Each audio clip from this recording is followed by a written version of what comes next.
कर्मों की गुह्य गति। आवश्यकता से अधिक उपभोग भी एक विकर्म है, जिसका पश्चाताप रोग शोक के रूप में मनुष्य को करना ही पड़ता है। अत्यधिक खाना खाना या किसी भी चीज का अत्यधिक उपभोग करना। बाबा हमेशा कहते हैं, मांगो मत, दाता के बच्चे हो और किससे लेते हैं तो उसकी याद आती रहेगी, और उससे मांगो मत, नहीं तो देने वाले को भी नुकसान पड़ जाता है, क्योंकि वह शिव बाबा के भंडारे में नहीं दिया। देना चाहिए शिव बाबा के भंडारे में। साकार बाबा 25/1 1972 रिवाइज्ड। तो जब ब्राह्मण बनते हैं तो हम भगवान से ही ले सकते हैं। तो जो कोई भगवान को चढ़ावा चढ़ाता है उसमें से ही भगवान हमको देता है, तो वही हम ले सकते हैं। इसलिए स्थूल में देखिए तो भगवान का चढ़ावा चढ़ाया हुआ है ब्राह्मण यूज करते हैं। तो जो शिव भंडार बाबा के भंडारे में देता है, यानी कि हमको कुछ दिया भी ना, तो उसको हम जैसे दूध दिया कुछ भी दिया तो पहले शिव बाबा को अर्पित कर दें, भोग लगा दें। और कोई गिफ्ट में कोई सब्जी दे दिया, कहीं से किसी के यहाँ बहुत सब्जी हुआ, हमको सब्जी दे दिया फ्री का, तो उसको हम शिव बाबा में अर्पित करें, शिव बाबा को भोग लगाएं, फिर ही हम स्वीकार करें। सर्वशक्तिमान, क्योंकि फिर ये क्या हो गया, हम शिव बाबा से लिए, किसी और से नहीं।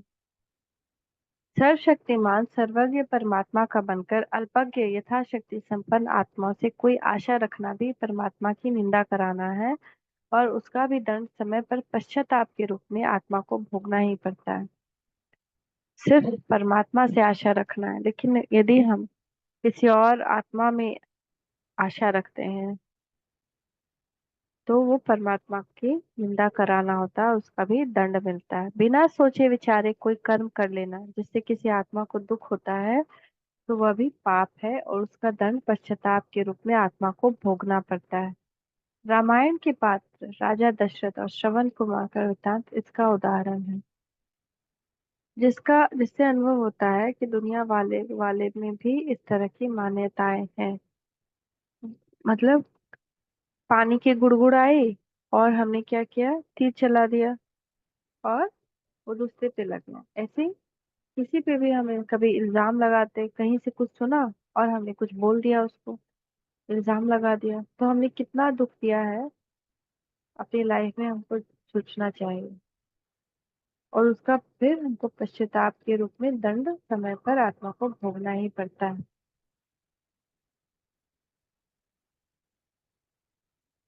दूसरों को शिक्षा देना और स्वयं न करना भी पाप कर्म है।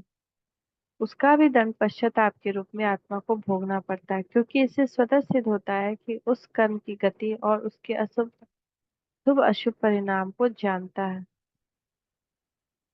तो अगर हम किसी को कह रहे हैं कि बाबू मीठा ज्यादा नहीं खाना चाहिए, और हम खुद ही मीठा ज्यादा खा रहे हैं, तो हम क्या हो गए, पाप कर्म के भागी हो गए। दूसरे को शिक्षा दे रहे हैं कि क्रोध नहीं करना चाहिए, लेकिन हम खुद ही बहुत क्रोध कर रहे हैं, तो हम पाप कर्म के भागी हो गए। बुरा काम हुआ तो फौरन बताओ तो आधा माफ हो जाएगा, ऐसे नहीं कि मैं कृपा करूंगा, क्षमा व कृपा पाई की भी नहीं होगी। सबको अपने आप को सुधारना है, पाप की याद से विकर्म विनाश होंगे, और पास्ट का भी योग बल से कटता जाएगा।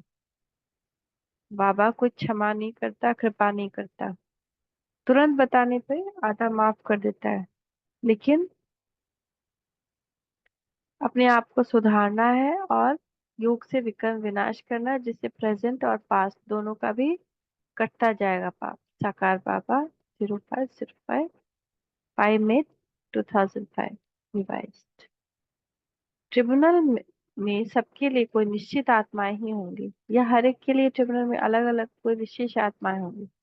अंत समय अपने विकर्मों का साक्षात्कार उन निमित्त बनी हुई आत्माओं के समक्ष होना ही ट्रिब्यूनल की सजा है। या धर्मराजपुरी में कोई अलग से ट्रिब्यूनल होगी, जैसे श्रवण कुमार की मृत्यु के विषय में अंत समय राजा दशरथ का पश्चाताप। परम पिता परम परमात्मा पिता से प्रतिज्ञा करके तोड़ना भी परमात्मा और ज्ञान का अपमान करना है, ये भी विकर्म है जिसका दंड पश्चाताप के रूप में भोगना ही पड़ता है। तन मन धन परमात्म बाप को समर्पित करके वापस लेना या लेने का संकल्प करना भी विकर्म है। उसका भी दंड पश्चाताप के रूप में आत्मा को भोगना पड़ता है। जानकर या अलबेलेपन से यज्ञ की साधन संपत्ति का नुकसान करना भी विकर्म है। उसका भी दंड आत्मा को भोगना पड़ता है। दाता विधाता परमात्मा के बनकर मनुष्य आत्माओं में से किसी प्रकार की अपेक्षा रखना, मांगना भी परमात्मा की निंदा करना है। उसका दंड भी आत्मा को पश्चाताप के रूप में भोगना पड़ता है, क्योंकि ये भी परमात्मा और ज्ञान की निंदा कराना है। सेवा के लिए प्रेरणा देना अलग बात है, परंतु उसमें स्वार्थ भावना रखी तो दंड भोगना ही पड़ेगा। यज्ञ के बिहाफ पर किसी व्यक्ति से व्यक्तिगत लाभ उठाना भी चोरी है, और उसका भी दंड पश्चाताप के रूप में आत्मा को भोगना पड़ता है। बाबा के महावाक्य के अनुसार हम जो पुरुषार्थ कर सकते हैं और वह नहीं करते हैं, तो ये भी पाप के खाते में जमा होता है, और उसका भी दंड आत्मा को पश्चाताप के रूप में भोगना पड़ता है। अगर बाबा ने हमें कहा योग करना है, चार्ट रखना है, तो कुछ भी जो बाबा कह रहे हैं हम वो नहीं करते हैं ना, वो पाप के भाग में है और उसका दंड मिलता है हमको। आत्माएं जो सामूहिक रूप से भोगना भोग रही हैं, उसके भी प्रत्यक्ष अप्रत्यक्ष कारण अवश्य है, क्योंकि बिना कर्म से कर्म के किसी आत्मा को कोई दुख नहीं मिल सकता।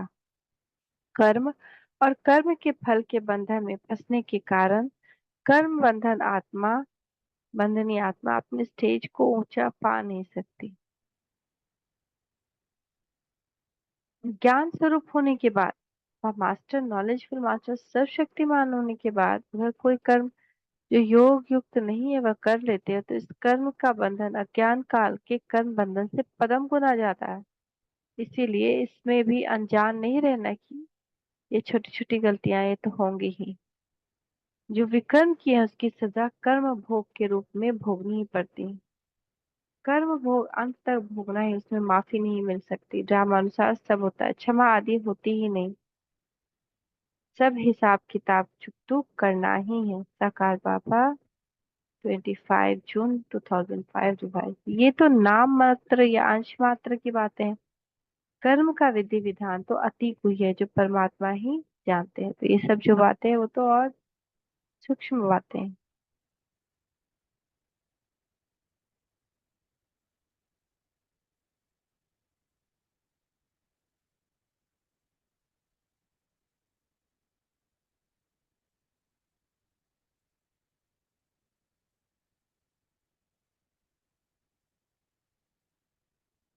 ओम शांति। कल जानते हैं विकर्म विकर्म विनाश की प्रक्रिया और राज।